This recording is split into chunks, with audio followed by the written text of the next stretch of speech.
L'heure est grave, les amis. Ce que je m'apprête à faire, c'est un partage de performance d'un trader qui a perdu au cours d'un mois. Alors, c'est important ce que je suis en train de vous dire parce que quand on regarde les réseaux sociaux, l'ensemble des traders qui naviguent à l'intérieur des réseaux sociaux, on voit que tout le monde gagne de l'argent. Alors que je peux dès à présent vous expliquer qu'un trader, même les meilleurs traders, perdent de l'argent par moment. Et c'est toute la difficulté de cet exercice-là. Quand on pratique le métier de trader, par moment, on a des périodes qui sont difficiles, qui sont négatives.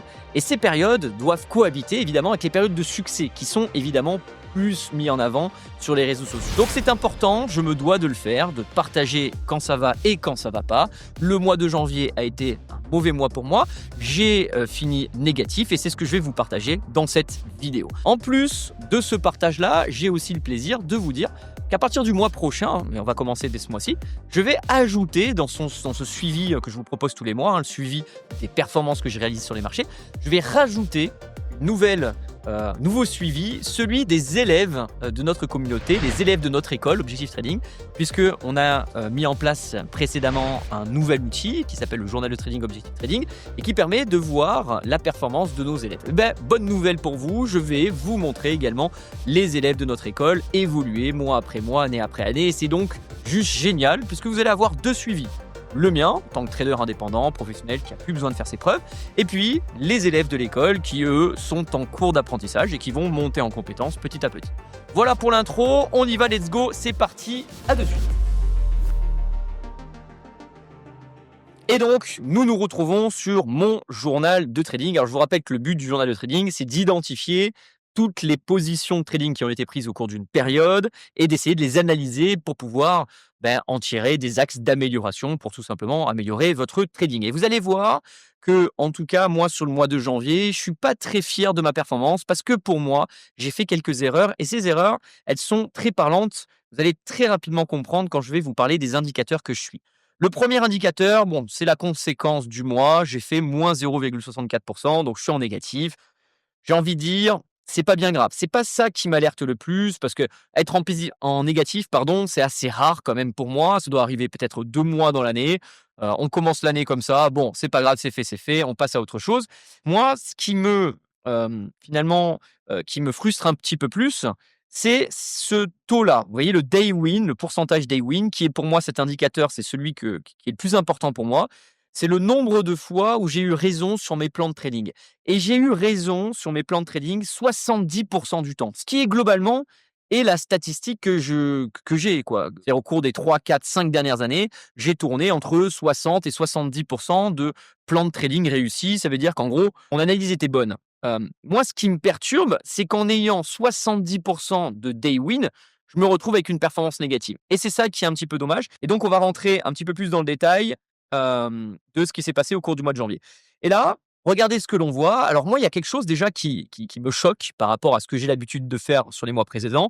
Je vais vous montrer un petit peu les mois précédents, mais regardez les mois de décembre, les mois de novembre. Regardez ces finalement bilans de mois. On voit que je trade en moyenne 3 fois par semaine. En général, c'est ce que je fais 2, 3 fois en fonction des périodes. Et là, regardez, sur le mois de janvier, ce qui est assez choquant, c'est que je trade pratiquement tous les jours. Alors, est-ce que c'est parce que je me suis mis une pression? Vous savez, parce que j'ai dit que cette année, en 2025, j'allais exploser ma performance, j'ai fait grossir mes comptes et donc j'ai des grosses attentes financières sur mes comptes de trading. Est-ce que c'est ça qui m'a fait finalement un petit peu prendre des risques, trader alors qu'il fallait pas trader? Je pense que oui, en partie, je me suis mis une pression et donc forcément, j'agresse un petit peu plus le marché et donc forcément, on déroge un petit peu, légèrement. Après, rien de grave, mais premier constat, ce mois-ci, pour moi, j'ai validé beaucoup trop de plans de trading et donc il y a des journées où je n'aurais pas dû trader clairement. Parce que trader tous les jours, pour moi, c'est pas bon, on n'est pas assez sélectif et donc forcément, notre performance n'est pas au rendez-vous et c'est le cas clair. Maintenant, je vais regarder un petit peu là où j'ai mis les messages et je vais regarder surtout la performance, vous voyez, du 16 janvier. Et je vais vous expliquer quelque chose de vraiment très, très important. Je clique dessus. Donc ça, c'est une journée, donc la journée du 16 janvier où j'étais plutôt à l'achat. Je vais regarder les notes. Et vous voyez, ce qui est assez intéressant de voir, c'est que le 16 janvier, à 10 heures, c'est-à-dire quand j'arrête de trader, j'étais en ratio de gain, donc j'étais en gain, ratio de 2 pour 1. Ratio de 2 pour 1, grosso modo, sur cette séance, ça veut dire que j'étais en gain de plus 0,5. Et regardez, j'ai terminé à ma perte maximale, c'est-à-dire à 1%. En général, c'est assez rare de me voir perdre plus de 1%. Et là, pour le coup, ce mois-ci, je l'ai perdu 3 fois. Donc le 14, le 16 et le 23. Ce qui fait que vraiment, c'est un mois complètement particulier, très spécifique, que ça fait longtemps vraiment que j'en ai pas eu des comme ça. Et ce qui est important de comprendre, c'est que malgré tout, je finis à moins 0,64. Rien que sur cette séance où je finis à -20, -1 pardon, j'ai été à 10 heures, c'est-à-dire fin de séance, à plus 0,5. Ça fait quand même un écart de 1,5 sur cette séance. Et j'ai envie de dire, si j'avais juste mieux manœuvré juste cette séance, j'aurais été en gain de donc moins 0,6 plus 1,5. Donc grossièrement, j'aurais été en positif sur ce mois-ci avec un gain qui était légèrement inférieur à 1%. Alors évidemment, avec des si, on refait le monde, mais ce que je veux aussi vous montrer, c'est qu'il y a eu pas mal de trades qui ont été mal managés, en tout cas pour moi. Je vais cliquer sur celui-ci, là j'étais sur un short, le potentiel, j'avais encore validé un RR de 2 pour 1. C'est ça qui est un petit peu frustrant, c'est que sur cette séance-là, je valide un RR de 2 pour 1. Ça veut dire que mon plan est passé, mon plan est validé, mais soit j'ai clôturé mon trade trop tôt, ou soit j'ai mal placé mon stop loss, mais en tout cas, j'ai mal manœuvré cette séance-là. Et on voit que sur ce mois-ci, bah, il y a eu plusieurs moments où j'ai fait quelques petites erreurs et malgré tout, en faisant autant d'erreurs, je finis quand même avec un modeste score de moins 0,64% qui, encore une fois, n'est pas catastrophique.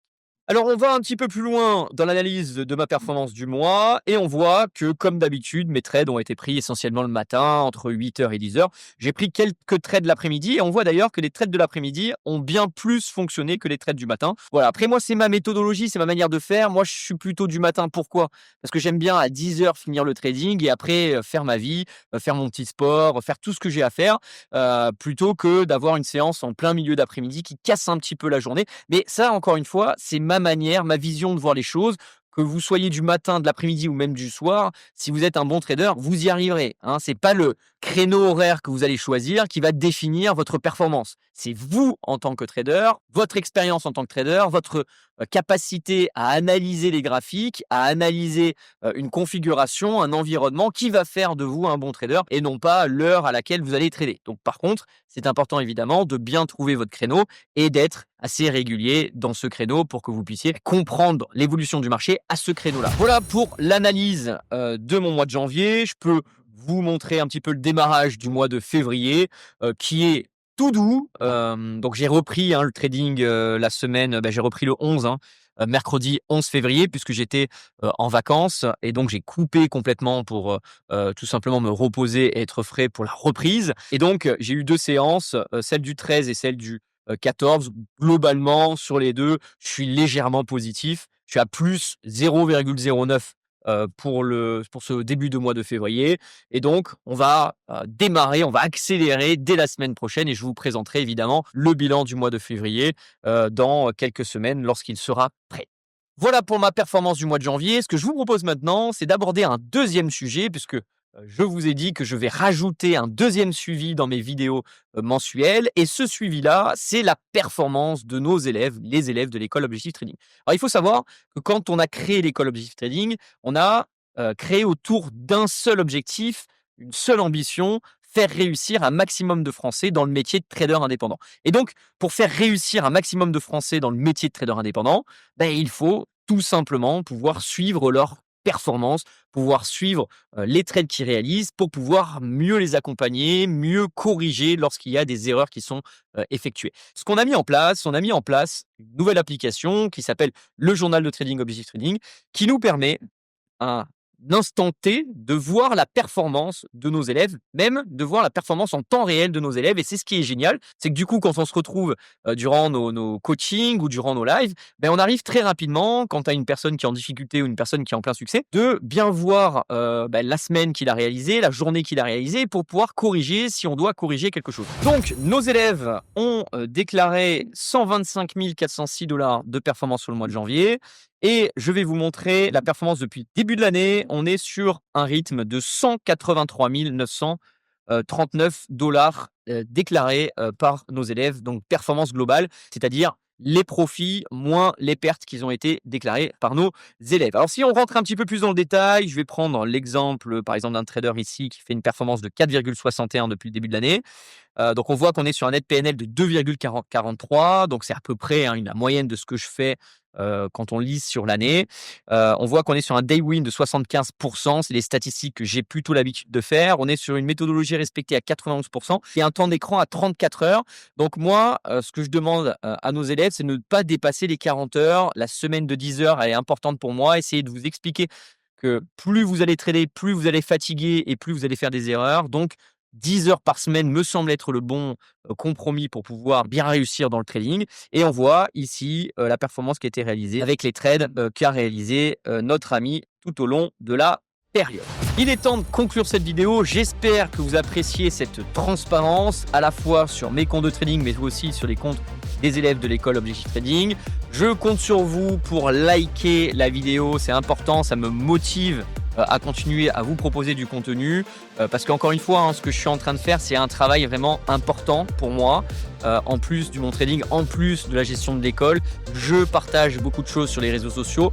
Donc s'il vous plaît, partagez, likez la vidéo, abonnez-vous aussi pour ne pas rater les prochaines sorties. Et puis on se retrouve très rapidement pour une prochaine vidéo. Je vous dis à très vite.